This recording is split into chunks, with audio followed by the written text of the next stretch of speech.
ایک دن میرا دوست مجھے فحاشی کے اڈے پر لے گیا اور کہا کہ میں تمہیں ایک ایسی چیز دکھانا چاہتا ہوں جسے دیکھ کر تمہارے 14 طبق روشن ہو جائیں گے۔ میں ایک شریف النفس مرد تھا اور اپنی بیوی سے بے حد محبت کرتا تھا۔ وہ بھی پردہ دار اور میری وفادار تھی، اس لیے میں ایسی جگہ پر جانا پسند نہیں کرتا تھا، مگر میرے دوست نے مجھے اتنا مجبور کیا کہ مجھے جانا پڑا۔ مگر جیسے ہی وہاں پہنچا، ایک عورت پیروں میں گھنگرو باندھے ناچ رہی تھی اور سامنے بیٹھے ہوئے مرد اس پر پیسے لوٹا رہے تھے۔ جیسے ہی اس عورت کا چہرہ میری جانب ہوا تو میرے پیروں تلے سے زمین نکل گئی، کیونکہ وہ عورت تو میری ہی۔ میں ہمارے گھر پہنچا تو دیکھا کہ میری بیوی جا نماز بچھائے نماز پڑھ رہی ہے۔ میں اسے محبت سے دیکھ رہا تھا۔ اس کا شفاف اور بے داغ چہرہ مجھے سرشار کرتا تھا اور میری دن بھر کی تھکن اسے دیکھتے ہی اتر جاتی تھی۔ بے شک اللہ تعالیٰ نے مجھے نیک سیرت اور نیک صورت بیوی عطا کی تھی، اور میں اس پر اپنے رب کا جتنا بھی شکر ادا کرتا کم تھا۔ میری بیوی نے جیسے ہی سلام پھیرا تو میری طرف دیکھ کر مسکرانے لگی، کہنے لگی کہ میں نے آپ کے لیے کھانا بنا کر رکھ دیا ہے اور سوچا کہ آپ کے آنے سے پہلے نماز ادا کر لوں۔ یہ کہہ کر وہ اپنے گھٹنوں پر مشکل وزن ڈال کر اٹھی۔ میں نے اسے سہارا دیا۔ بیڈ کے ساتھ ہی اس کی لاٹھی پڑی تھی، اس نے وہ اٹھا لی اور اس کے سہارے آہستہ آہستہ چلنے لگی۔ میری بیوی بے انتہا خوبصورت اور معصوم تھی۔ وہ ایک یتیم گھر کی لڑکی تھی اور میں نے اس سے ہمدردی میں شادی کر لی تھی، مگر یہ ہمدردی کب محبت میں بدل گئی مجھے پتہ ہی نہیں چلا، کیونکہ اس نے اپنی وفاداری اور اپنی محبت سے میرا دل ایسے لبھایا تھا کہ میں اب اس کے علاوہ کسی کے بارے میں سوچ بھی نہیں سکتا تھا۔ جب بھی کام سے تھکا ہارا گھر آتا تھا تو اس کی صورت دیکھ کر میری ساری تھکن دور ہو جاتی تھی۔ وہ ایسی موہنی صورت والی تھی کہ اس نے میری زندگی کو جنت بنا دیا تھا، مگر وہ ایک ٹانگ سے معذور تھی، اس لیے اسے لاٹھی کے سہارے چلنا پڑتا تھا۔ میں نے بہت کوشش کی، مختلف ڈاکٹرز کو اسے دکھایا، مگر اس کی ٹانگ کا علاج کسی ڈاکٹر کے پاس نہیں تھا اور آپریشن کے وہ کروڑوں روپے مانگتے تھے، اور میں ابھی اتنا زیادہ بھی امیر نہیں تھا کہ کروڑوں روپے خرچ کر کے اپنی بیوی کا علاج کروا سکتا۔ اگر میرے پاس اتنے پیسے ہوتے تو میں ایک پل کے لیے بھی نہ سوچتا اور اس معصوم سی لڑکی جو دن رات میری خدمتوں میں جیتی رہتی تھی اور میرے دل کا چین اور گھر کا سکون تھی، اسے بالکل تندرست کر دیتا اور اپنے پیروں پر چلنے کے قابل بنا دیتا۔ میں نے اس کا چہرہ دونوں ہاتھوں سے تھاما اور اس کے ماتھے پر اپنی محبت کی نشانی ضبط کی۔ وہ میری جانب دیکھ کر مسکرانے لگی اور کہنے لگی کہ صرف مجھے دیکھ کر ہی پیٹ بھرنا ہے کیا؟ نیچے آ جائیں، میں نے آپ کے لیے آپ کی پسند کی بریانی بنائی ہے، مل کر کھاتے ہیں۔ میں اسے سہارا دے کر نیچے اترنے لگا اور ہم نے خوب سیر ہو کر کھانا کھایا۔ تھکا ہارا آتا تھا، اس لیے مجھے کھانا کھاتے ہی نیند کا خمار ہونے لگتا تھا۔ میری بیوی اکثر شکایت کرتی تھی کہ آپ مجھے وقت نہیں دیتے، بلکہ آفس سے آتے ہی کھانا کھا کر سو جاتے ہیں، اور میں خود بھی حیران ہوتا تھا، بلکہ آفس سے تو میں بالکل چاق و چوبند ہو کر آتا تھا اور اپنی بیوی کو دیکھ کر تو میری نیند اڑ جاتی تھی، مگر نہ جانے کھانا کھانے کے بعد مجھے ایسا خمار چھانے لگتا تھا کہ میں سو جاتا تھا۔ آج بھی ایسا ہی ہوا تھا اور میں اپنی بیوی کو ٹائم دیے بغیر ہی نیند کی وادیوں میں کھوسا گیا تھا۔ صبح جب میری آنکھ کھلی تو میری بیوی کچن میں میرے لیے ناشتہ بنا رہی تھی۔ میں آہستہ سے اس کے قریب آیا اور کہا کہ آئی ایم سوری ندا، میں رات کو پھر سو گیا اور تمہیں بالکل بھی ٹائم نہیں دے سکا۔ نہ جانے تمہارے کھانے میں اتنا ذائقہ ہوتا ہے کہ مجھے کھاتے ساتھ ہی اتنا سکون ملتا ہے کہ مجھے نیند آ جاتی ہے۔ وہ میری بات سن کر مسکرانے لگی، کہنے لگی کہ کوئی بات نہیں فیض، مجھے آپ کی سہولت کا بہت خیال ہے۔ مجھے پتہ ہے کہ میرا شوہر سارا دن آفس میں میرے لیے کماتا ہے، اس لیے مجھے بھی تو آپ کی سہولت کا خیال رکھنا چاہیے نا۔ اور میں اپنی بیوی ندا کی بات سن کر ایک دم خدا کا شکر ادا کرنے لگتا کہ اس نے مجھے اتنی وفادار بیوی عطا کی ہے۔ میں تو اپنی قسمت پر جتنا بھی رشک کرتا کم تھا۔ ایک روز میرے دوست احسن نے ہمیں گھر دعوت پر بلایا۔ میں نے اس سے بہت معذرت کر لی کہ میری بیوی نہیں آ سکے گی، کیونکہ میں نہیں چاہتا تھا کہ میری بیوی اپنی معذوری کو لے کر احساس کمتری کا شکار ہو جائے۔ جب میرے دوست کے گھر والے اس کا کوئی مذاق حالانکہ احسن میرا بیسٹ فرینڈ تھا، مگر پھر بھی میں رسک نہیں لینا چاہتا تھا، اس لیے اسے معذرت کر لی، مگر وہ تو باضد تھا۔ کہنے لگا کہ آج تک تم بھابھی کو ہمارے گھر نہیں لائے ہو۔ میری بیوی روز پوچھتی ہے اپنے دوست فیض کو دعوت پر بلاؤ، میں اس کی بیوی سے ملنا چاہتی ہوں۔ آخر جب میرے دوست نے بار بار مجھے اصرار کیا تو میں نے اپنی بیوی سے کہا کہ میرا ایک بہترین دوست احسن جو ہماری شادی پر بھی آیا تھا، اس کی بیوی تم سے ملنا چاہتی ہے اور انہوں نے ہمارے لیے ایک خاص دعوت کا اہتمام کیا ہے۔ میری بیوی کچھ دیر تک خاموشی سے مجھے دیکھتی رہی، جیسے اسے سمجھ نہیں آ رہی تھی کہ وہ کیا جواب دے۔ پھر ایک دم مسکرا دی اور کہنے لگی، آپ کو تو پتہ ہے کہ میں زیادہ گھر سے باہر نہیں نکلتی، مجھے زیادہ لوگوں میں جانا اچھا نہیں لگتا، مگر میں آپ کی بیوی ہوں، آپ کا ہر حکم ماننا مجھ پر فرض ہے، آپ جیسا کہیں گے میں ویسا کر لوں گی، پر نہ جانے مجھے زیادہ لوگوں کے ساتھ اٹھنا بیٹھنا پسند نہیں ہے۔ میں نے اپنی بیوی کے ہاتھ پیار سے پکڑے اور کہا کہ تم سارا دن گھر میں کام کاج میں مصروف رہتی ہو، جب گھر سے باہر نکلو گے تو تھوڑا سا دل بہل جائے گا۔ میں بھی چاہتا ہوں کہ تم اپنی سہیلیاں بناؤ، ان کے ساتھ گپیں لڑاؤ، سارا دن یوں ہی بور ہوتی ہوگی گھر میں۔ میں اسے بہت پیار سے سمجھا رہا تھا اور اس کے ہاتھ میرے ہاتھوں میں سرد پڑ رہے تھے۔ میری بیوی واقعی ہی زیادہ کھلتی ملتی نہیں تھی، اگر کوئی ہمارے گھر میں آ جاتا تو وہ پردہ کر لیتی تھی، کہتی تھی کہ مجھے نامحرموں کے سامنے نہیں جانا۔ میں اکثر اپنے دوست کو کبھی کبھی گھر پر بلا لیتا تھا کھانے پر، مگر کبھی بھی میری بیوی نے ان کے سامنے نہیں آئی تھی۔ ہمیشہ پردے کے اندر رہ کر وہ مجھے کھانا پکڑا دیتی تھی، جیسے میں ڈائننگ ٹیبل پر سجا دیتا تھا۔ مجھے اپنی بیوی پر جتنا بھی فخر ہوتا کم تھا، کیونکہ میرے دوست کی بیوی کافی زیادہ ایڈوانس تھی۔ ایسا نہیں تھا کہ وہ کوئی بری عورتیں تھیں، مگر ان کا رہن سہن، اٹھنا بیٹھنا اور لباس میری بیوی سے بہت مختلف تھا، اور میری بیوی تو ہمیشہ گھر میں بھی دوپٹہ اوڑھ کر رکھتی تھی۔ شاید میرے جیسے ہی مرد ہوتے ہیں جن کی بیویاں ان کو جنت میں لے جاتی ہیں اور دنیا کو بھی جنت بنا دیتی ہیں۔ میں اپنی قسمت پر جتنا بھی رشک کرتا کم تھا۔ بالآخر میں نے اپنی بیوی کو منا ہی لیا اور ہم میرے دوست احسن کے گھر دعوت پر چلے گئے، مگر میری بیوی نے پردہ کیا ہوا تھا۔ وہ صرف احسن کی بیوی کے سامنے ہی اس نے پردہ اتارا تھا۔ جب ہم دعوت کھا رہے تھے تو میرا دوست چپکے سے میری بیوی کو بار بار دیکھ رہا تھا۔ میں نے پہلے تو نوٹس نہیں کیا، مگر جب وہ بار بار میری بیوی کو مخاطب کر رہا تھا تو مجھے اپنے دل میں افسوس ہوا کہ میں نے خواہ مخواہ ہی اپنی بیوی کو ذلیل کر کے رکھ دیا ہے۔ جب وہ خود نہیں آنا چاہ رہی تھی تو مجھے کیا ضرورت تھی اسے فورس کرنے کی، اور مجھے اپنے دوست سے اس حد تک بے باکی کی امید نہیں تھی کہ وہ میری بیوی کے ساتھ کھلے ڈلے انداز میں بات چیت کرے گا۔ میری بیوی تو اسے بس ہوں ہاں میں جواب دیتی تھی۔ میں گھر واپسی جلدی آ گیا تھا کیونکہ مجھے لگا میری بیوی اچھا محسوس نہیں کر رہی، مگر وہ مجھے بتا بھی نہیں سکتی تھی کیونکہ وہ مجھے ناراض نہیں کرنا چاہتی تھی۔ احسن میرا بیسٹ فرینڈ تھا، لیکن میں نے راستے میں ٹھان لیا تھا کہ آئندہ اپنی بیوی کو کسی کی دعوت پر نہیں لے کر جاؤں گا، کیونکہ وہ کہیں بھی کمفرٹیبل محسوس نہیں کرتی سوائے گھر کے۔ کچھ عورتیں گھر کی چار دیواری میں رہنا پسند کرتی ہیں، میری بیوی بھی ان عورتوں میں سے ایک تھی۔ میں مرد تو نہیں تھا جو اپنی بیوی پر سختی کرتا تھا یا اسے گھر میں بٹھا کر رکھنا چاہتا تھا، مگر ہر مرد کی یہ خواہش ہوتی ہے کہ اس کی بیوی اس کے علاوہ کسی کو نہ دیکھے۔ اس دن کے بعد احسن مجھے عجیب نظروں سے دیکھتا تھا، کہتا تھا کہ کیا یار تم نے ندا بھابھی سے ہی کیوں شادی کی، وہ تمہیں کیا ہاں ملی تھی؟ میں الٹا اس کی بات پر حیرت کا اظہار کرتا، کہتا کیا مطلب، کہاں ملی تھی؟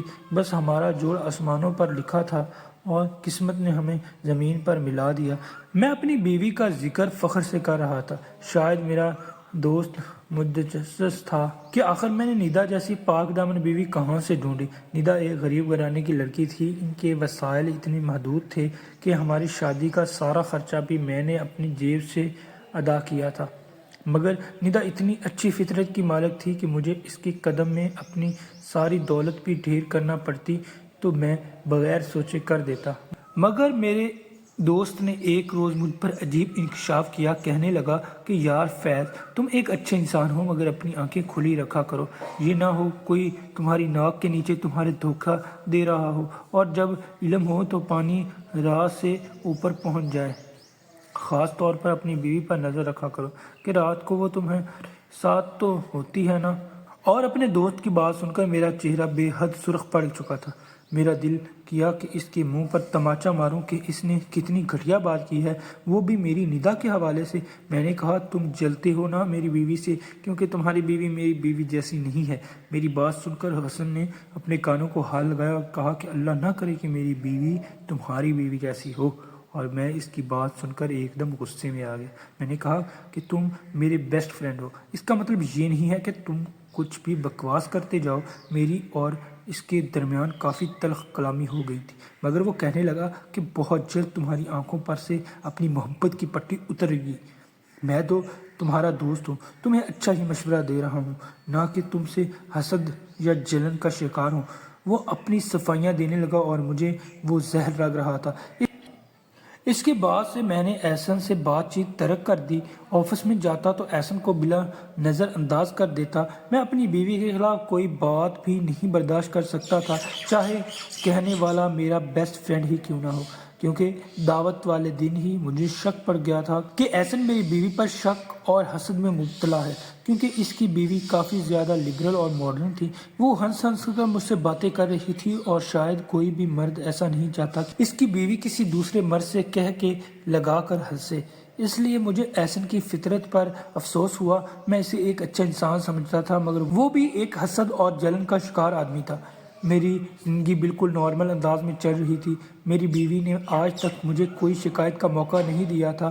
میں جب بھی تھکا ہارا آفس سے آتا تو وہ میرے لیے طرح طرح کے کھانے بنا کر رکھتی تھی۔ حالانکہ وہ ایک ٹانگ سے معذور تھی، مگر پھر بھی میری ضرورت کا خیال اسے رکھتی تھی کہ ایک ٹانگ پر اسے کھڑا بھی ہونا پڑتا تو وہ بغیر ہچکچائے کھڑی رہتی۔ میں اسے بار بار منع کرتا تھا کہ تم اتنا سیاپا گلے میں نہ ڈالا کرو، میں تو سادہ سی خوراک بھی خوشی خوشی کھا لوں گا اگر تمہارے ہاتھ کی بنی ہوئی ہو۔ تو وہ کہنے لگی کہ پھر میں کس مقصد کے لیے اس گھر میں ہوں، بھلا جو اپنے شوہر کی خوشی کا خیال نہ رکھ سکے۔ مجھے کبھی کبھی اپنی بیوی کو دیکھ کر احسن کے تلخ رویے کی یاد آتی تو میں ایک دم سے احسن کے بارے میں افسوس کرنے لگتا۔ اس نے اس دن میری بیوی کے حوالے سے اتنی گھٹیا بات کی تھی کہ میرے کان کی لو سرخ ہو چکی تھی۔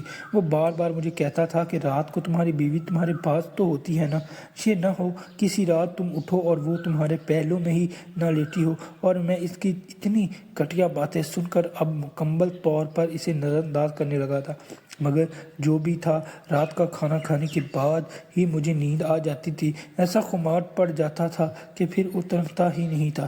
میں جتنی بھی کوشش کرتا کہ میں آج نہیں سوؤں گا، مجھے اپنی بیوی سے صحبت کیے ہوئے بھی ایک لمبا عرصہ ہو چکا تھا، اور میں اب ترسنے لگا تھا، مگر نہ جانے رات کو اتنی نیند مجھے کیوں آتی تھی کہ میں اپنی بیوی کے گلے لگتے ہی سو جاتا تھا۔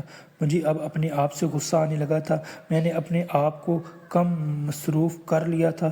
مجھے لگتا تھا کہ آفس میں کبھی کبھی اوور ٹائم ہونے کی وجہ سے میرا ذہن اتنا تھک جاتا ہے کہ آتے ہی مجھے نیند آ جاتی ہے۔ اب میں آفس سے جلدی آنے لگا تھا۔ ندا کسی بات پر حیرت کا اظہار کرتی کہ اب آپ کا کام ختم ہو جاتا ہے جلدی۔ میں نے کہا کہ میں تمہیں زیادہ سے زیادہ ٹائم دینا چاہتا ہوں، کیونکہ تمہارا بھی تو حق ہے اپنے شوہر پر۔ میں اسے مخمور لہجے میں بولتا تو وہ ایک دم چپ جاتی، کہتی کہ مجھے کوئی مسئلہ نہیں ہے، میرا شوہر مجھ سے خوش رہے، مجھے اور کیا چاہیے۔ میں اس کی بات سن کر کبھی کبھی حیران ہوتا تھا کہ وہ کیسی عورت ہے جو اپنے شوہر کی سنگت کے لیے نہیں تڑپتی، بلکہ جیسا اس کا شوہر چاہتا ہے اسی انداز میں ڈھل جاتی ہے۔ کیا اس کی اپنی کوئی خواہش، کوئی زندگی نہیں ہے؟ اس نے تو مجھے اپنی رائے کا غلام ہی بنا لیا تھا۔ مجھے اس کی اس حد تک اچھائی بھی اب کھٹکنے لگی تھی۔ ایک دن میں آفس گیا تو میرا دوست احسن کافی عرصے بعد میرے آفس میں آیا۔ کہا آج تو میں ثبوت کے ساتھ بات کروں گا۔ میں نے کہا یہ کیا بدتمیزی ہے، بغیر اجازت تم میرے آفس میں کیوں گھسے ہو؟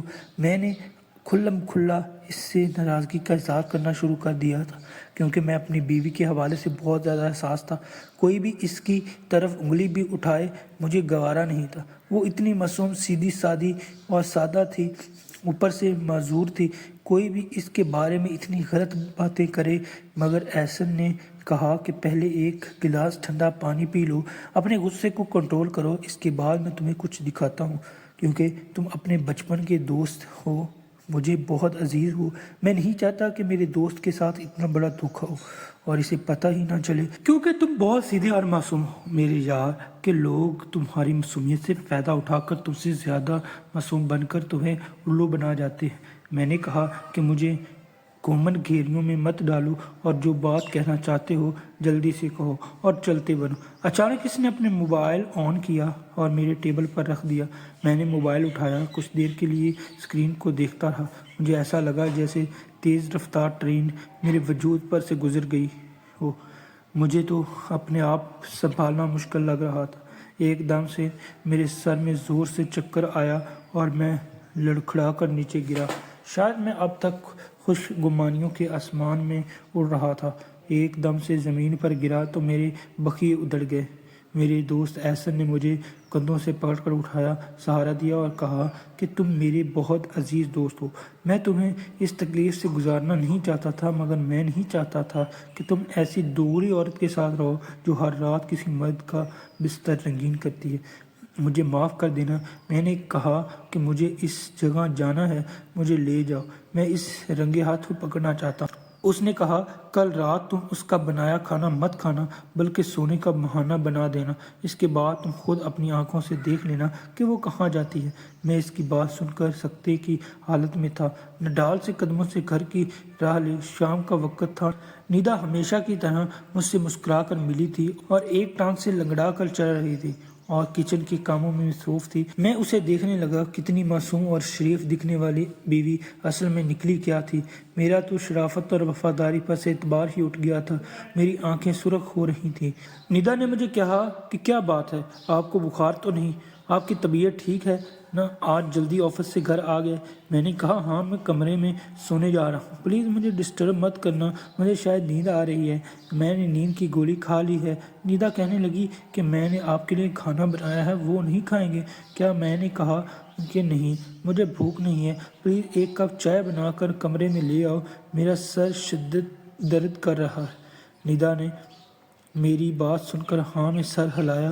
میں کمرے میں بیڈ پر اوندھا منہ لیٹ گیا اور سونے کا ناٹک کرنے لگا۔ جب تک نیدا آئی میں خرناٹے لے رہا تھا۔ نیدا نے جب اچھی طرح تسلی کر لی کہ میں سو چکا ہوں تو اس نے کپ میز پر پٹخ دیا اور اپنی لاٹھی کو ایک طرف رکھ دیا اور بالکل نارمل انداز میں چلتی ہوئی واش روم میں گھس گئی۔ میں اس کو ایسے دیکھتا رہا تھا۔ آج اپنی آنکھوں سے اسے دیکھ کر میں بالکل ہی ٹوٹ گیا تھا۔ مجھے لگا تھا کہ شاید میرا دوست جھوٹ بول رہا ہے، شاید وہ ویڈیو غلط تھی، مگر جب میں نے نیدا کو اچھے سے تیار ہوتے دیکھا، آئینے کے سامنے کھڑی گنگنا رہی تھی اور پھر فون سے کان سے لگایا کہنے لگی کہ ہاں ہاں اس نے نیند کی گولی کھا لی تھی، اب وہ نہیں اٹھے گا، سو چکا ہے، تم جلدی سے مجھے لینے آ جاؤ، آج تو 2-3 گاہک بھگتانے ہیں۔ میں بڑا تھک جاتی ہوں سارا دن کام کر کے، مگر مجال ہے جو مجھے ذرا سی ریسٹ بھی ملتی ہو، اب جلدی سے آ جاؤ، میرا وقت ضائع نہ کرو۔ اس نے فون بند کیا تو میرے کانوں سے دھواں نکلنے لگا۔ اس کی باتیں میں پہلی بار سن رہا تھا اور وہ میری ناک کے نیچے کتنا بڑا کھیل کھیل رہی تھی، اس کا اندازہ مجھے آج ہوا تھا۔ میں ہی شاید آنکھیں بند کر کے اس پر یقین کر بیٹھا تھا۔ جب وہ گھر سے نکل گئی تو میں دبے قدموں اس کے پیچھے پیچھے چل دیا۔ وہ ایک بلیک کار میں بیٹھ گئی تھی۔ اس نے بلیک کلر کی ساڑی پہنی ہوئی تھی جس میں اس کا سراپا بالکل نمایاں تھا۔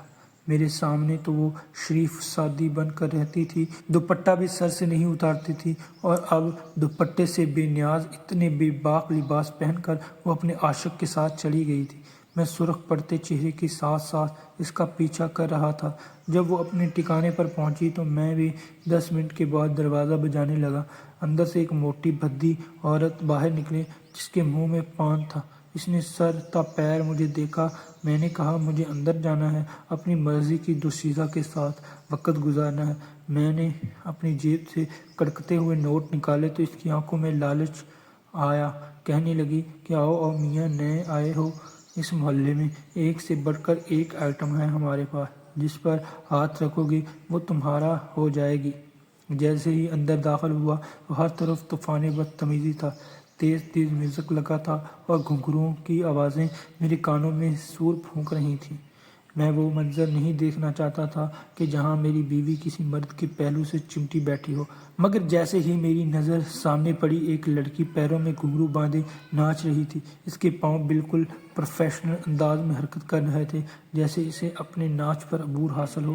جیسے ہی اس نے پلٹ کر دیکھا تو ایک دم سے اس کے گھنگرو ساکت پڑ گئے، کیونکہ اس نے اپنے سامنے مجھے دیکھ لیا تھا۔ بے شمار مرد اس کے آگے پیچھے ہو رہے تھے، اسے ہاتھ لگانے کی کوشش کر رہے تھے، اس کے اوپر پیسے نچھاور کر رہے تھے، اس کے ساتھ چھیڑخانی کر رہے تھے۔ وہ لڑکی کوئی اور نہیں، میری بیوی تھی، جو گھر میں شریف زادی بننے کا ڈھونگ رچاتی ہوئی تھی۔